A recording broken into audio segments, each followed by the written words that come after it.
Pernahkah kalian berpikir mengapa partai PDIP yang seringkali menerima hujatan dan sekaligus menjadi partai yang paling banyak hinaan dan ejekan di media sosial, tetap menjadi partai politik terkuat dan bahkan tidak pernah keluar dari 3 besar setelah berdirinya partai ini?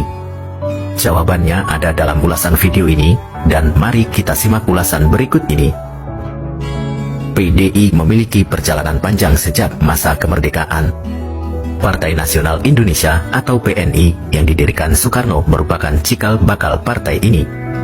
Tetapi, ketika Bung Karno dilengsarkan dengan cara yang sangat menyakitkan, Pak Harto, pemimpin selanjutnya, berusaha untuk mengebiri partai ini. Ketika Soeharto melengsarkan Soekarno dengan cara yang sangat rumit, yang sampai sekarang kita tidak mengetahui bagaimana penjelasannya, Soeharto sadar bahwa pendukung-pendukung Bung Karno itu masih sangat banyak.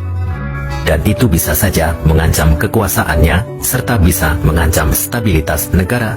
Karena itu, yang dilakukan oleh Soeharto adalah berusaha untuk mencerai-beraikan mereka agar tidak ada dalam satu komando.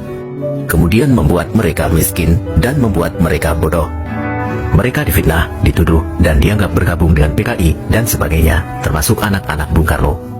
Contohnya, Ibu Megawati di tahun 1966, ketika Bung Karno mulai diasingkan, beliau itu masih usia 19 tahun dan masih kuliah. Tetapi kuliahnya itu langsung diganggu begitu, sampai akhirnya dia diberhentikan karena sesuatu yang sampai sekarang pun tidak benar-benar jelas motifnya.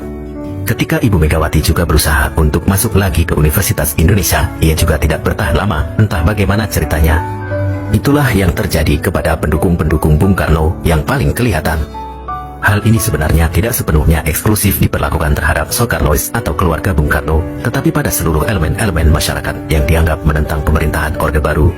Jadi, kelompok Islami diperlakukan juga sama seperti itu. Maka Pak Harto itu langsung membuat kebijakan bahwa partai politik itu cukup 2 saja. Jadi kelompok-kelompok yang pro terhadap Islamis, agamawan, yang semacam itu masuk pada P3 atau Partai Persatuan Pembangunan.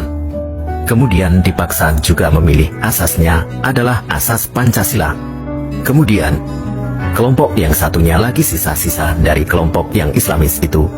Jadi ada kelompok kejawen, kelompok masyarakat kecil, kelompok yang terpinggirkan, marginal, dan kemudian juga tokoh-tokoh dari agama yang lain selain Islam.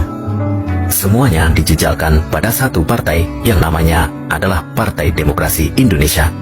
Nah, ini adalah embrio yang kemudian nanti akan benar-benar berpengaruh terhadap zaman reformasi.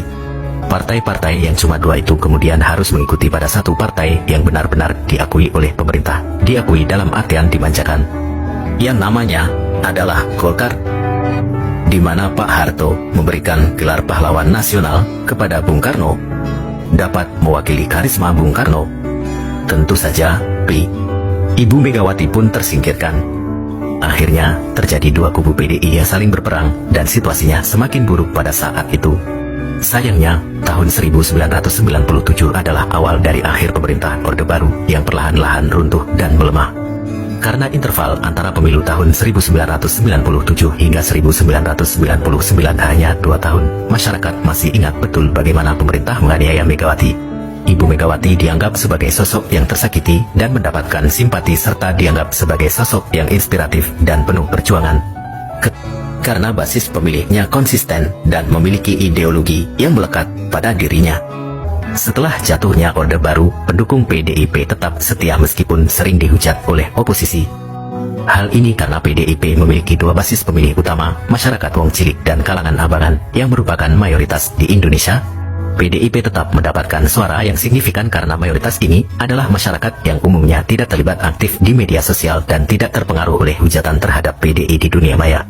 Mereka tetap memilih PDIP karena merasa diwakili oleh partai tersebut yang menjadi partai terkemuka sejak era Orde Baru hingga saat ini. Pada saat tokoh-tokoh partai Golkar terpecah menjadi tersegmentasi kembali mengikuti tokoh yang mendirikan partai-partai lainnya. Begitu juga dengan P3 yang terpecah menjadi beberapa partai seperti PKS, PEN, dan PKB. Namun, tapi Soeharto yang sudah memimpin Indonesia selama 3 dekade. Meskipun Megawati tidak mengalahkan Pak Harto, tetapi beliau bisa survive di bawah gempuran Orde Baru tanpa logistik yang memadai.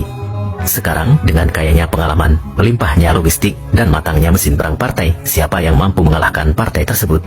Apakah PDIP akan mengalami kekalahan di pemilu 2024 mendatang? Kita lihat bersama-sama. Terima kasih telah menonton video ini dan menyimak sejarah politik Indonesia yang kompleks,